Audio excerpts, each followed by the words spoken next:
Que bom que estamos aqui para realizar esse projeto. Esse é um projeto que é muito importante para nós dos sistemas humanos, para nós da terapia familiar, para nós do mundo das notícias, da educação e do registro histórico de coisas muito importantes. Esse é um projeto que traz entrevistas com autores que compuseram o livro Construção pela Vivência em Terapia Familiar, de 2009, e foi organizado por mim, Marcos Naime Pontes, com a colaboração imensa desses autores, com uma grata participação deles, com um grande enriquecimento mútuo e na certeza de que quem puder ler, olhar, vai se enriquecer muito, porque são registros pessoais de terapeutas pioneiros no Brasil de terapia familiar. Para isso, eu convidei essa equipe que está aqui com a gente, que é a Denise Mendes Gomes, que é minha amiga de muito tempo, não pode falar quanto tempo, porque pegar mal, mas é só 30 anos, e é minha irmãzinha do coração, que trabalha comigo há muito tempo e está nesse projeto de corpo e alma, comprometida, amorosa, do jeito que ela é e do jeito que ela é comigo e conosco. A Ana Carolina, que é esse encanto, que é uma jornalista e que é uma apaixonada já por terapia de família, além da paixão pelo jornalismo, pelo marido, pelos filhos, pela família dela e por nós, que isso é uma coisa muito gostosa de ter junto. A Silvia Helena, que é uma pessoa muito especial, terapeuta de família, advogada, terapeuta de muitas coisas, muita gente, é uma pessoa que leva felicidade para muita gente e tem um jeito muito especial de ser. Ela que também é apaixonada pela família, por nós que somos apaixonados por ela, está vindo compor essa equipe que carinhosamente fomos compondo aqui, construindo, e eu vou pedir para que elas possam falar um pouquinho delas, para que a gente possa se familiarizar. Sou Denise, psicóloga, terapeuta de famílias e casais. Estou nesse projeto do Instituto de Sistemas Humanos há 20 anos com o Marcos. E é um projeto que a gente gosta muito. E nós estamos muito felizes, eu estou muito feliz de estar aqui com vocês nesse programa de entrevistas, onde a gente vai receber muitas pessoas que são fundamentais na história da terapia familiar, que é uma história que mudou minha vida. Então, eu estou muito feliz de estar aqui com vocês. Oi, gente. Eu sou a Ana Carolina, eu sou jornalista e eu fui convidada pelo Marcos para descobrir esse mundo da terapia familiar e estou cada dia mais apaixonada, mais envolvida. E eu acho que essa proposta desses encontros é justamente para que todos nós que estamos aqui, vocês que estão aí, possam se envolver e se encantar também com esse bate-papo, essas descobertas e esses conhecimentos compartilhados. Vamos junto! Olá, pessoal. Eu sou a Silvia Helena, advogada e terapeuta de casal e família, e fiquei muito honrada com o convite do Marcos Naime Pontes, em participar desse projeto, que é pela construção da vivência em terapia familiar, com novos olhares e novos saberes daqueles mesmos entrevistados em 2009. Esse livro é um projeto que é um sonho de muitos anos. esse projeto começou com uma gestação longa, lá em 1994, quando a Abratef começou a surgir. A Abratef, para quem não sabe, é a Associação Brasileira de Terapia Familiar, que congrega todos os terapeutas familiares do Brasil. Embaixo desse guarda-chuva da Abratef, tem as associações regionais. Aqui em São Paulo, é a Associação Paulista de Terapia Familiar, ou APTF. Eu estava terminando a minha formação em terapia de família. E eu comecei a frequentar as reuniões para conduzir o primeiro congresso, para o surgimento da Abratef. E eu tive a honra, junto com outras pessoas, como a Denise também, e mais tarde a Silvia Helena, e agora, ainda mais tarde, a Ana Carolina, de conhecer pessoalmente esses pioneiros. Eu nem sabia que eles eram assim. Eu achava que eles só eram meus amigos. Olha como eu era ousado. Achava que eu tinha amigos de 30 anos mais velhos que eu, 40 anos mais velhos que eu. Eu achava que eu estava em casa.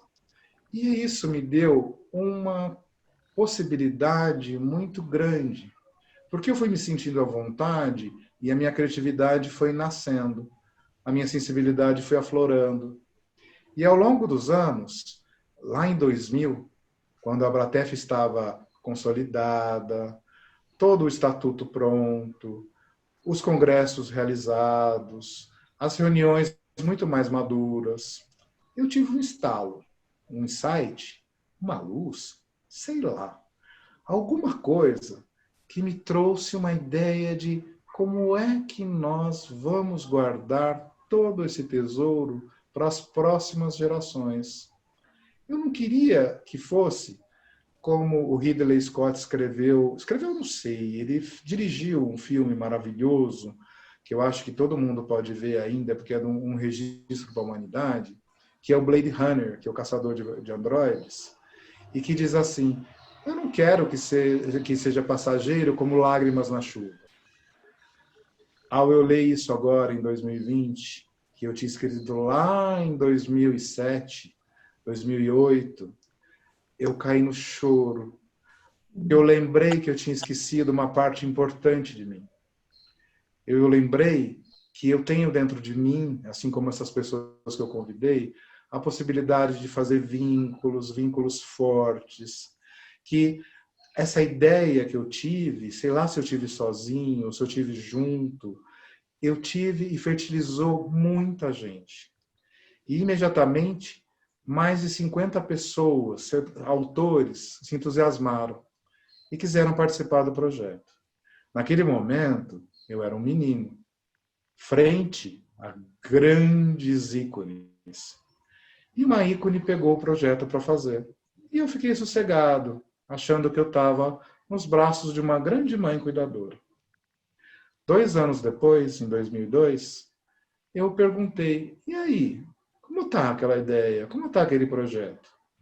E eu descobri que ele tinha andado de alguns jeitos que eu não sei exatamente para onde ia, se ia ser realizado ou não. Aí eu parei, pensei, fiquei lá me corroendo e disse: eu tenho uma nova ideia. Eu gostaria de fazer esse registro, com cada um escrevendo a sua história, mas com algumas coisas muito específicas. Eu queria que vocês escrevessem como a gente trabalha. Eu queria saber das suas histórias familiares, de onde vocês vieram, como é que foi a formação mais acadêmica formal, como é que vocês foram em busca de se tornarem terapeutas de família, o que vocês produziram. E vocês têm alguém que pode testemunhar isso? Daria para ter pelo menos 2 testemunhos do que vocês produziram? E aí, parece que um número maior de gente ainda estava fertilizado e querendo. E aí, outros autores pensaram em livros em linhas diferentes, também muito importantes. E durante 7 anos, eu fui conversando com esses autores, buscando as histórias deles. Alguns me responderam em 1 mês. Outros me responderam 15 dias antes de fechar a edição. Mas não tinha problema. Eu estava me divertindo muito. E as pessoas também. Era uma troca muito legal. Outras pessoas desistiram por falta de tempo, por achar que o projeto devia ser diferente. Mesmo assim, isso me ajudou muito, porque eu acho que todos os olhares são importantes. Aqueles que nos apoiam, aqueles que nos aplaudem, aqueles que nos vaiam, aqueles que não podem. Todas essas informações, elas nos dizem coisas a nosso respeito, ao projeto.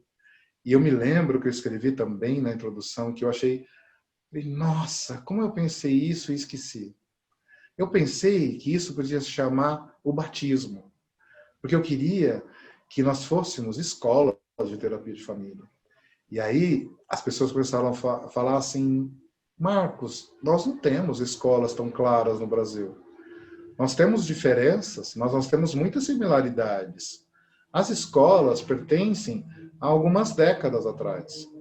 Pertencem aos anos 50, 60, 70. Agora, nos anos 2000, eu não sei se eu tenho tanta coisa reunida para uma escola, ou se eu sou tão diferente de você ou dos outros pares, mas com certeza eu tenho uma identidade e eu posso contribuir. Então, não dava mais para ser batismo.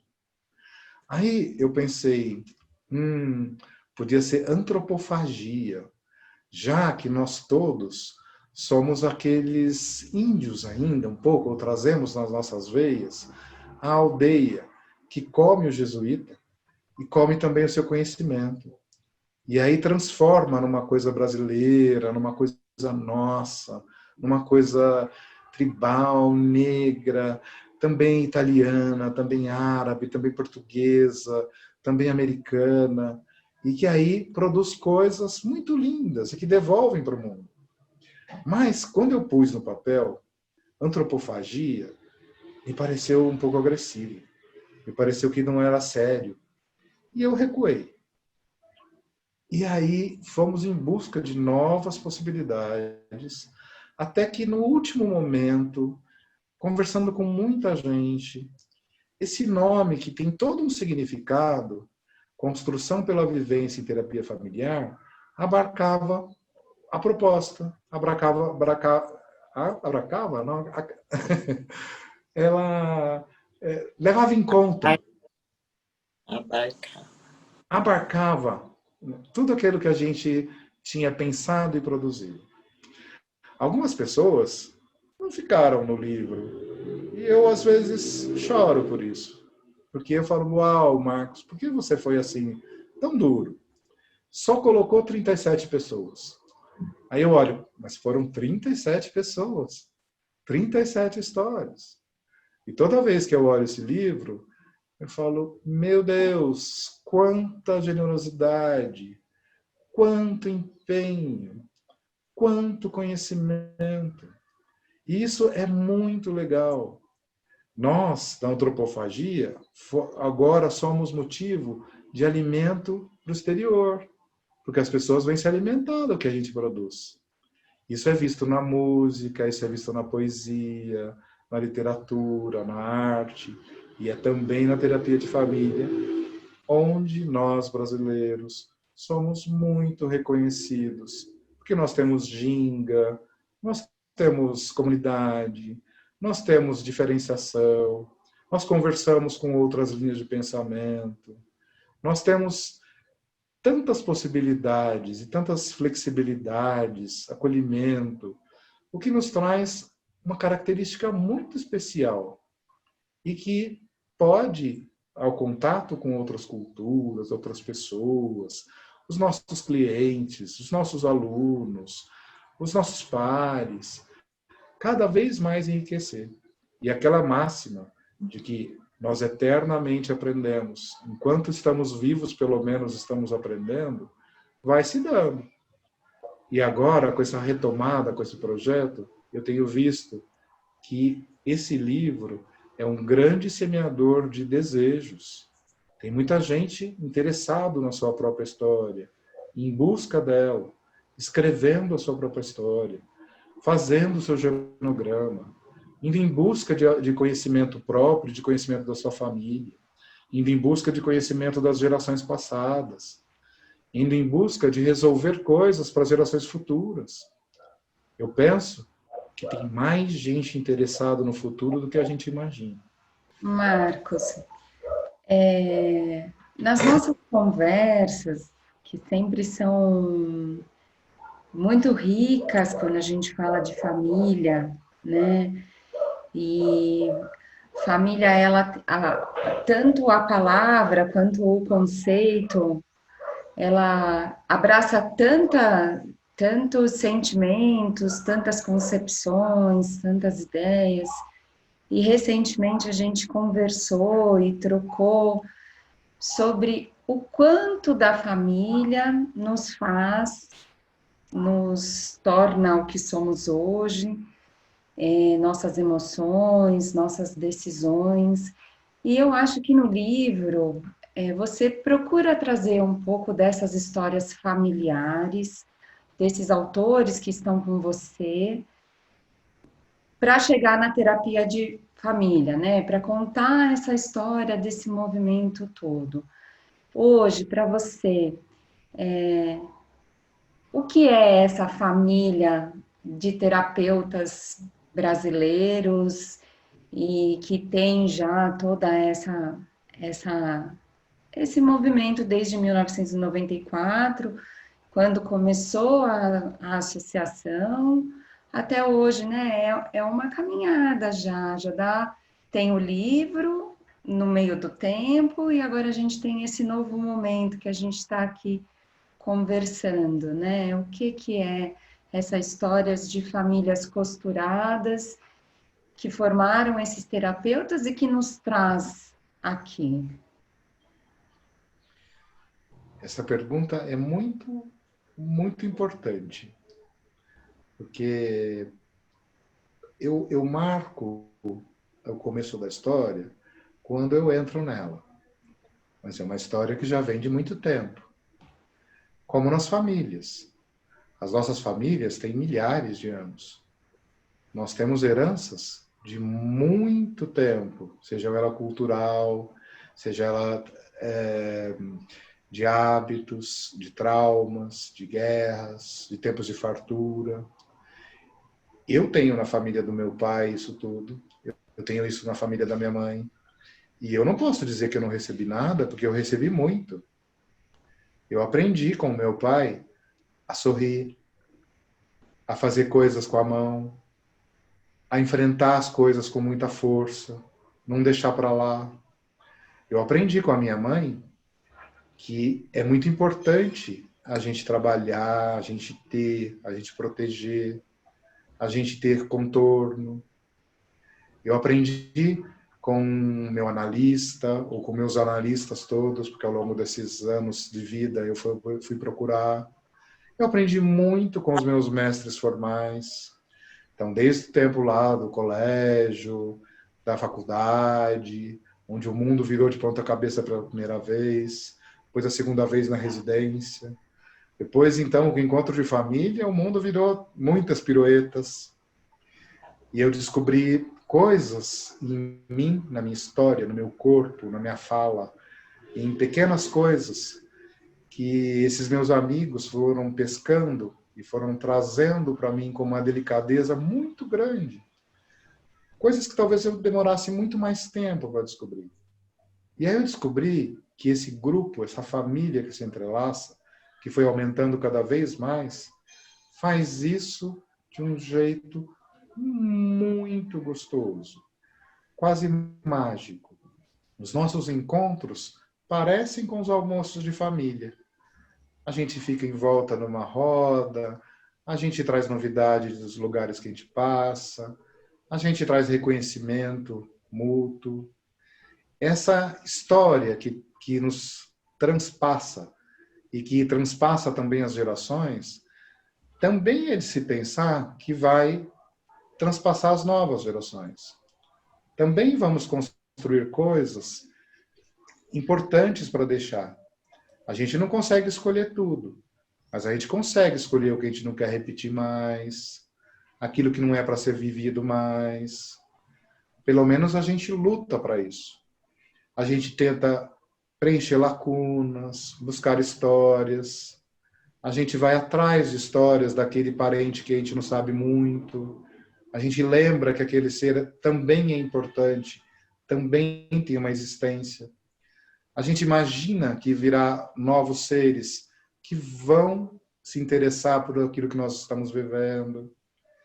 Então, essa família, que já teve conceitos de aquelas pessoas que vivem sobre o mesmo teto, aquelas que vivem sobre a mesma comunidade, ou aqueles que têm só laços de sangue, ou aqueles que têm a lei protegendo, ou algo semelhante ou tão diverso, que tem tantas formas de se pensar.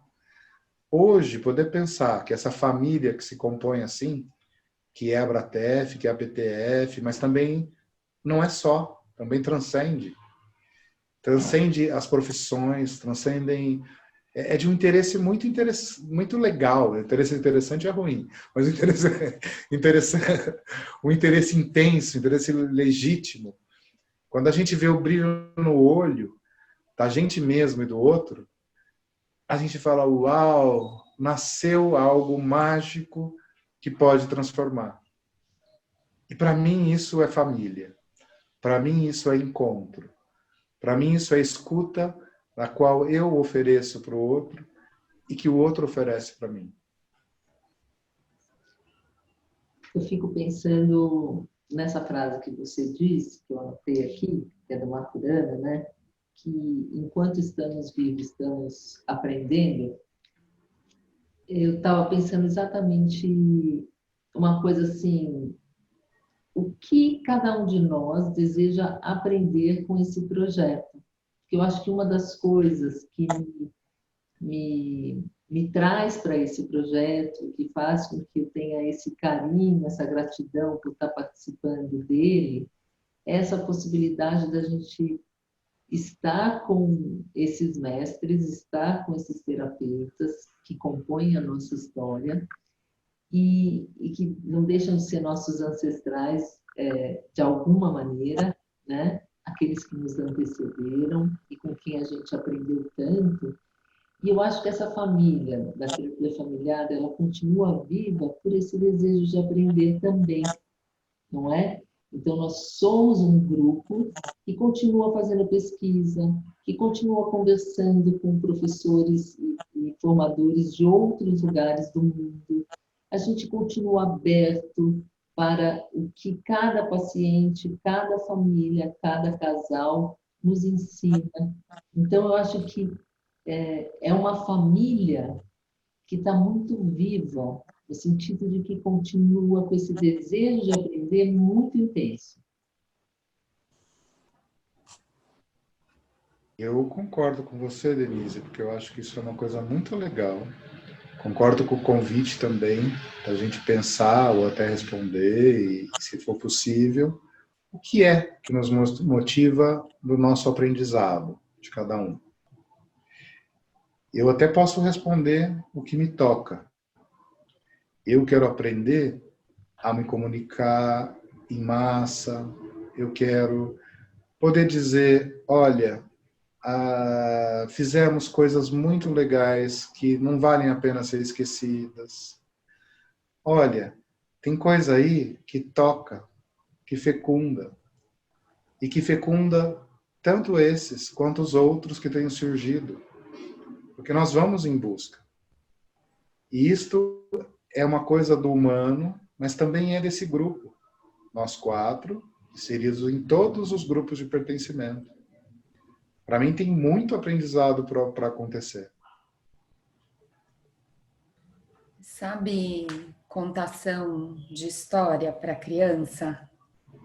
É isso que a gente faz, né? A gente resgata um conto, Chapeuzinho Vermelho, ou uma história que a nossa mãe, a avó contava para a mamãe contava para a gente conta para a nossa criança. E eu acho que isso impregna a nossa pele, né? Você tem aquilo e aquilo sempre vai te trazer uma memória.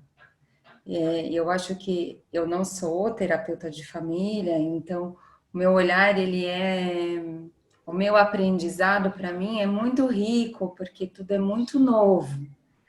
Mas a minha descoberta, ela é muito, eu me deslumbro muito, porque eu me sinto essa criança ouvindo essas histórias.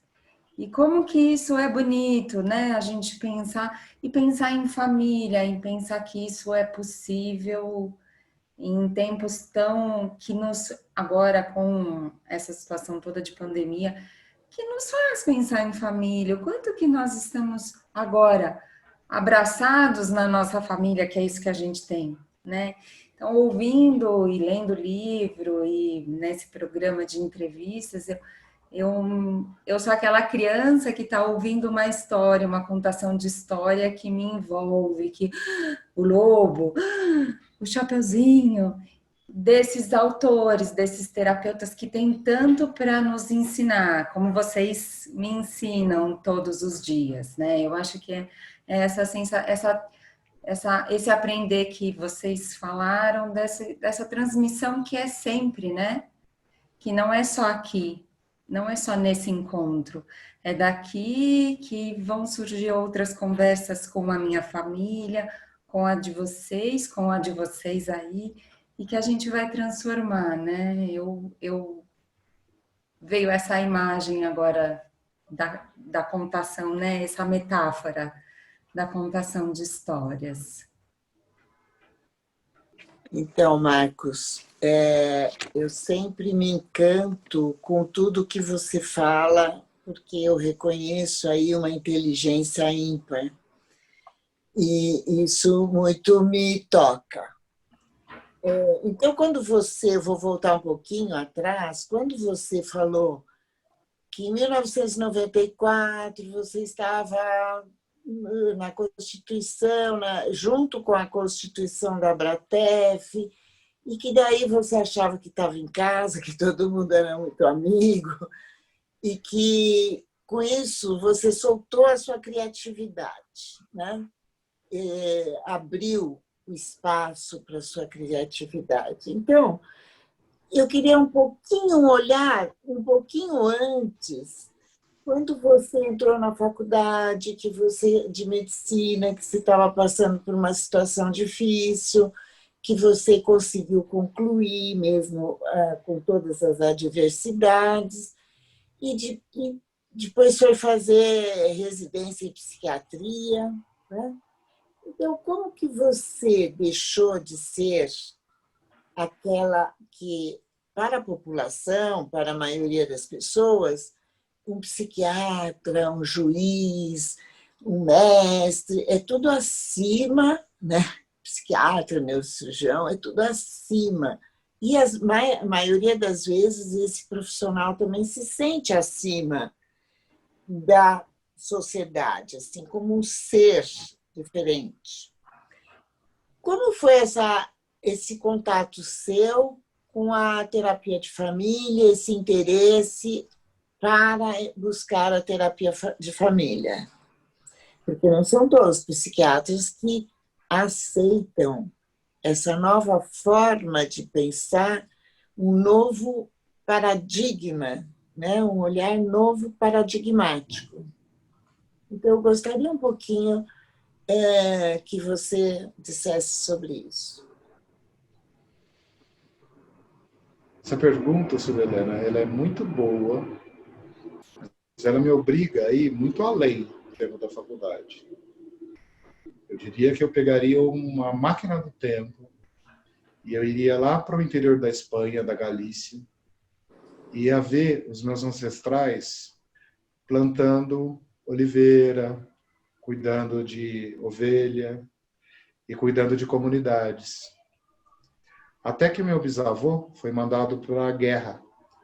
E na guerra, no século XIX, eles tinham que servir 3 anos. Quando ele teve uma possibilidade de volta, ele pegou os 17 irmãos, o pai e a mãe, colocou num navio e veio para o Brasil. Porque aqui, ele se casando com uma brasileira, ele tinha terras. E aqui ele fez uma primeira fazenda no Rio de Janeiro. E lá eles venderam essas terras, foram para Ribeirão Preto e fizeram novas fazendas lá. Aí esse mesmo bisavô morreu assim que meu avô nasceu. E ficaram o meu avô, 6 meses de idade, mais o irmão e a irmã dele, mais a mãe dele, para cuidar de uma fazenda de café.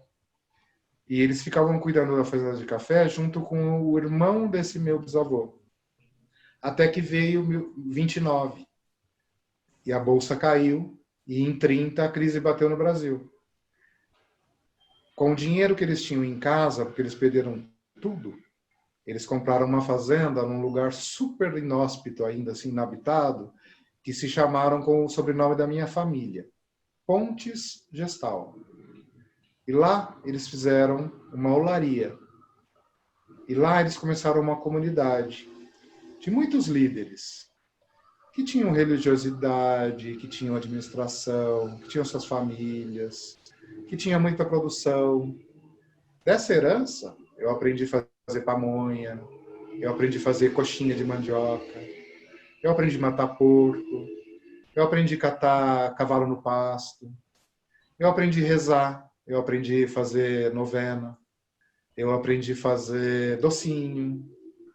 O meu encantamento de ver a minha tia fazer um bolo de alguns ovos e farinha e groselha e transformar num bolo colorido, recheado, coberto, enfeitado com flores de papel, para receber o meu avô e a minha família.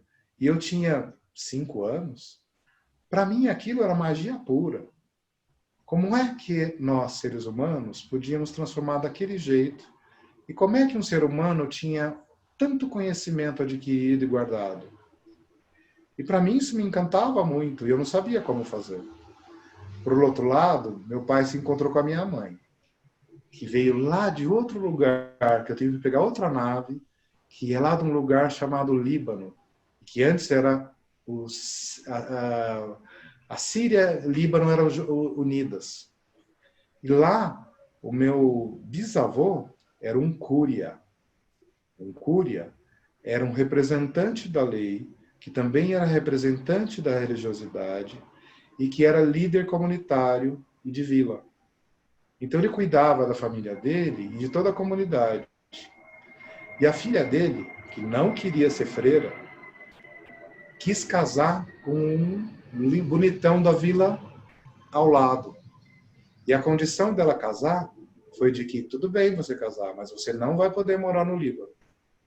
E eles pegaram um navio com a única filha deles até então, que é a minha avó Azize, que se chama Querida.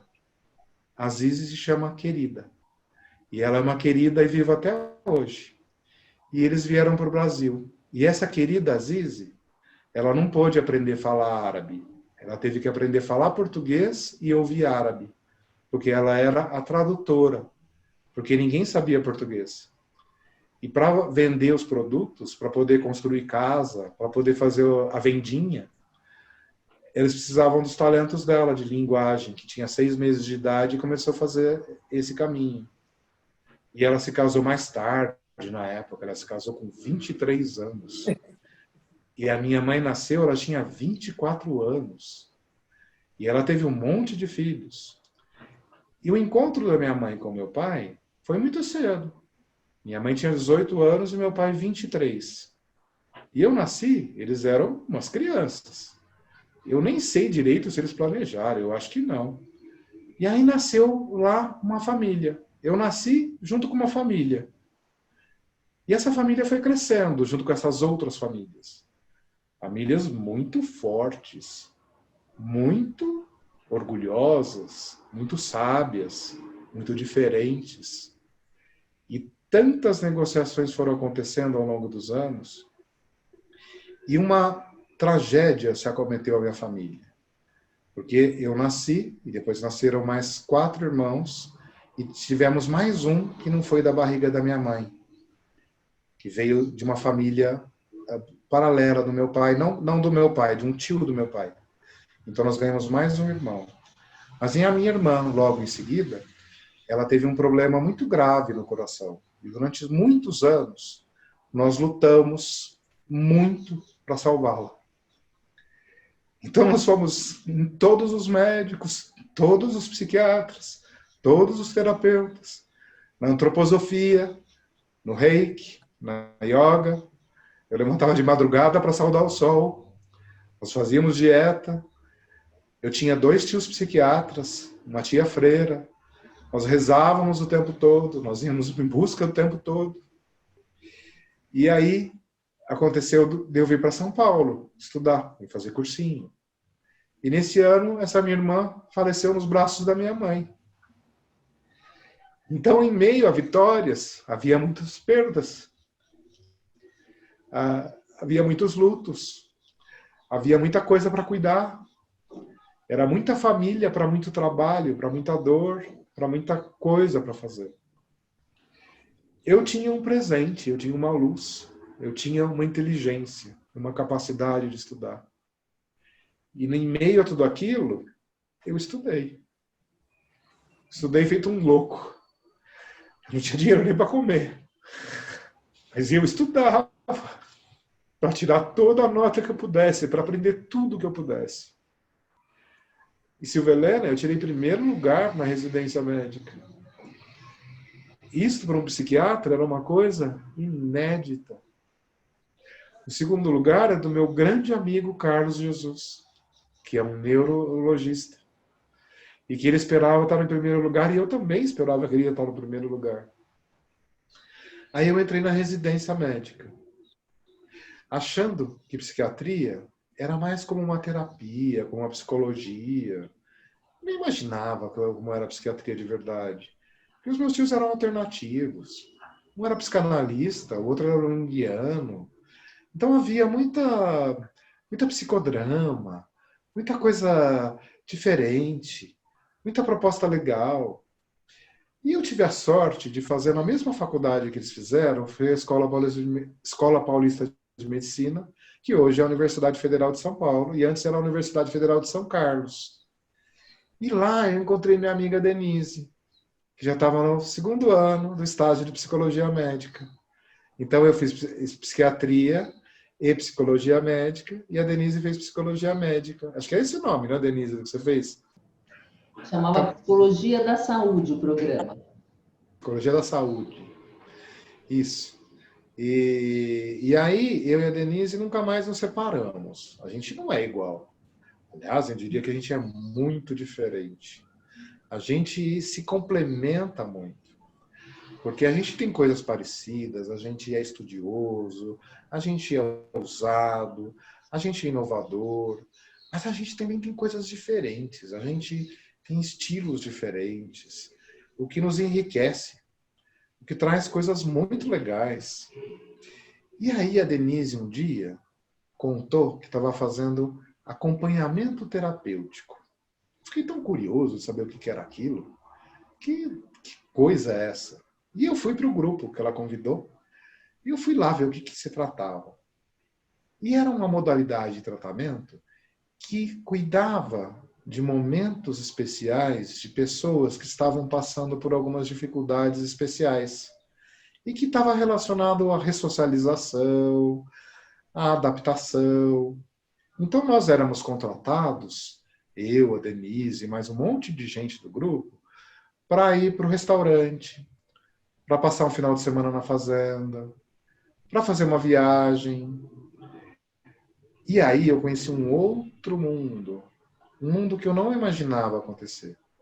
Um mundo de artes, um mundo de uma beleza, de riqueza que eu nem imaginava que existia nas casas, nos restaurantes, nas viagens. Era tudo muito lindo, era tudo muito brilhante. Só que aí, assim que passa o brilho, a gente vê, somos todos humanos. Todas as classes têm as mesmas coisas, né? A gente tem que ir atrás da família, a gente tem que ir atrás da história, a gente tem que cuidar de inaugurar coisas novas. E lá, a nossa supervisora estava acabando de chegar da Itália. Era uma terapeuta de família muito criativa. E a Denise, eu não sei direito, mas eu acho que também, junto comigo, estava encantada. Eu também estava encantado. com todas aquelas ideias, aquelas práticas, aquela dança que se fazia. Como assim colocar marido e mulher para conversar? Como assim colocar vovô, vovó, netinho, tio, chamar a vizinha? Que história é essa? Como assim pegar álbum de fotografia? Como assim? Que isso não é psicanálise. Isso, sim, não é psicanálise. Isso é outra coisa. Isso é maravilhoso, porque é diferente. E aí, obviamente, eu que sou mais assim, já comecei a formação, né? Assim que eu terminei a residência, eu já entrei na formação. A Denise entrou no ano seguinte. E eu conheci, então, a Sandra e a Janice, a Adriana, a Suzana, a Eliette. E nesse grupo foi onde nasceram muitas ideias. Foi a primeira vez que eu chorei pela morte da minha irmã. Eu nunca mais tinha chorado a morte da minha irmã. E ali inaugura outro caminho para mim. Um caminho que a dor também é caminho. Que através da dor a gente cresce. E se a gente faz as pazes com a dor, ele é tão próspero quanto o amor. E ali foi crescendo muito, muito, muito. Nesse ano, um pouco antes de eu entrar, eu estive num workshop do Carmine Sacco, que é um italiano muito interessante, que eu amo de paixão, e acho que ele também me ama e ama a Denise. E eu, sem saber quem era ele ou quem eram as pessoas, eu fui. E eu entrei, né, naquela sala enorme, cheia de gente importante, que eu nem sabia do que se tratava, e ele bateu o olho e disse, eu já sei quem vai ser o paciente identificado. E aí eu falei, acho que é comigo. E eu fiquei 2 dias no palco, jogando a Maria Rita Seixas para o alto, a Silvinha Cherchusky tirando o sapato dela, o Moisés da casa. Eu aprontei. E eu achando que eu estava arrasando, ele disse, você catou esse lenço e parecia que estava dançando um tango. Eu não quero isso. Eu quero você apresentando uma psicose infantil. E aí eu pude ser um psicótico daqueles, um portador de psicose daqueles. Depois que eu estava exausto, todo mundo estava exausto, eu estava jogado no chão, as pernas em cima do colo da Silvinha Rechusky. Ela tirou o meu tênis com a meia furada, tirou as minhas meias e começou a fazer massagem nos meus pés. E eu me acalmei.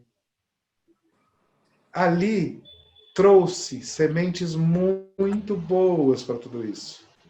Ali eu era bem-vindo às reuniões, eu era escutado, eu podia escutar.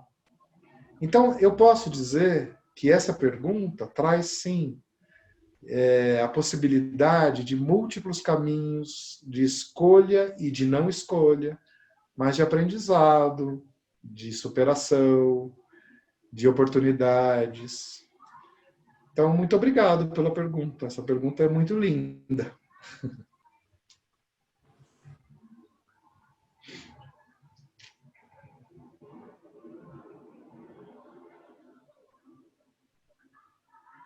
Se eu pudesse complementar, Silvia Helena, eu diria que 2020 começou para mim em julho de 2020. Porque dia 2 de janeiro, eu tive um diagnóstico muito ruim, de um tumor benigno enorme na cabeça. E em março, antes do começo do fim do mundo, eu fui internado. E eu saí 1 mês e pouco depois, e eu não estava entendendo nada. Eu não era mais o mesmo. Eu não tinha mais musculatura no corpo, as portas estavam todas fechadas, as ruas vazias.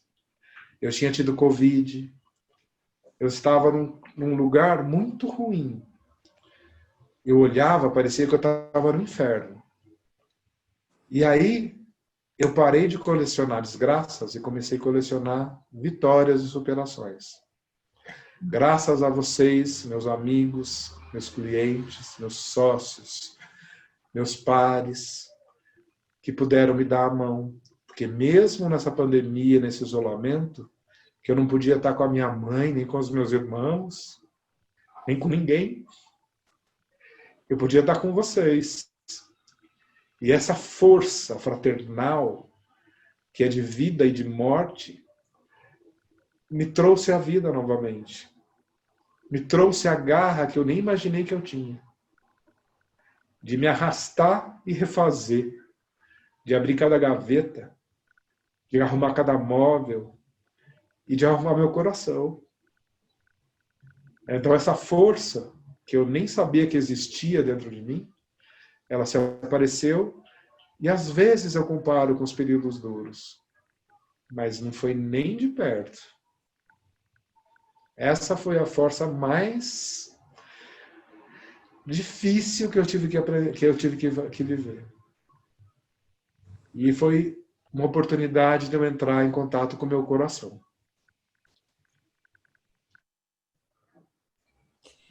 Então, obrigada, Marcos. Fiquei assim muito emocionada de você poder confiar e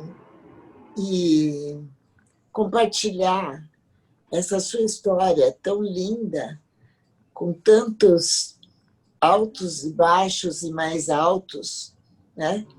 E como você conseguiu superar todas essas dores e todas essas questões que, inclusive, te abalaram desde o final do ano passado até esse primeiro semestre de 2020. E a intenção da minha pergunta era que, como nós vamos entrevistar todos esses terapeutas que contaram as suas histórias para poder nos gratificar com as suas histórias, vivências e experiências, eu senti muita necessidade de fazer essa pergunta para você, que, com tanta iluminação e criatividade, pensou nesse livro. E está pensando agora, em 2020, com essa continuidade daquelas histórias que foram as entrevistadas, onde esses autores vão poder trazer para nós essa vivência desse ano de 2020. Né? E eu fiquei muito emocionada. Muito obrigada por compartilhar. Eu gostaria de agradecer pela maneira poética, sensível e corajosa pela qual você nos convidou a visitar a sua história e revisitar as nossas, porque quando a gente escuta a história de alguém, a gente vai também entrando nos nossos túneis, né? A gente vai se visitando, né? E eu aproveitei, peguei carona e fui também me visitando aqui. E eu acho que tem uma coisa que você nos ensina, que são coisas pelas quais eu não passei, mas que, como tantas tribos, como tantas comunidades, às vezes as comunidades acabam, às vezes a gente conhece o fim do mundo, às vezes o fim do mundo chega nas nossas vidas. E a gente precisa começar de novo. E eu acho que você nos testemunha, nos dá um testemunho, né, de uma experiência de ver o mundo destruído, chegando ao fim, e começar de novo. E começar de novo porque alguém pode doar uma terra nova, né? Eu acho que essa metáfora da terra nova, a gente poderia talvez carregar com a gente, né? E que esse espaço aqui nosso que estamos construindo seja uma terra nova, onde novas histórias possam ser contadas, onde novas experiências possam ser vividas e onde muitos aprendizados possam brotar. Muito bem-vinda essa metáfora que batiza um lugar muito especial. essa terra nova, acho que é muito bem-vinda para todos nós e para todos os nossos convidados, né?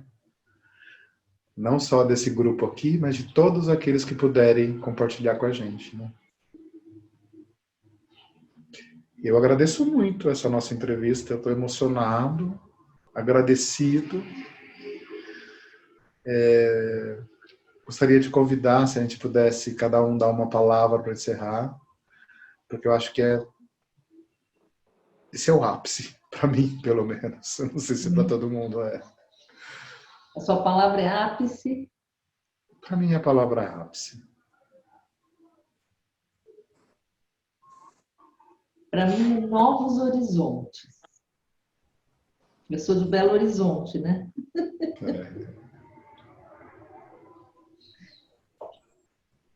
A minha é esperança, gratidão e esperança.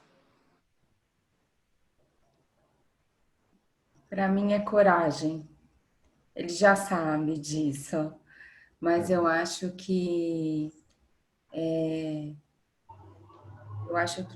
essa história do Marcos, que resgata as nossas histórias e também acende tanta coisa na gente, eu acho que também nos mostra que nós também temos coragem, né? Que nós também somos capazes de fazer essa terra nova acontecer. Então, cheia de horizontes e cheia de esperança e cheia de gratidão.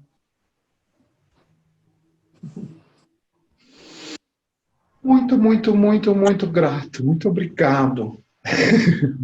Como que a gente encerra? Com um beijo, um abraço? Um beijo, um abraço. Uma oração? Beijo! Coração! Muito obrigado. Gratidão. Gratidão.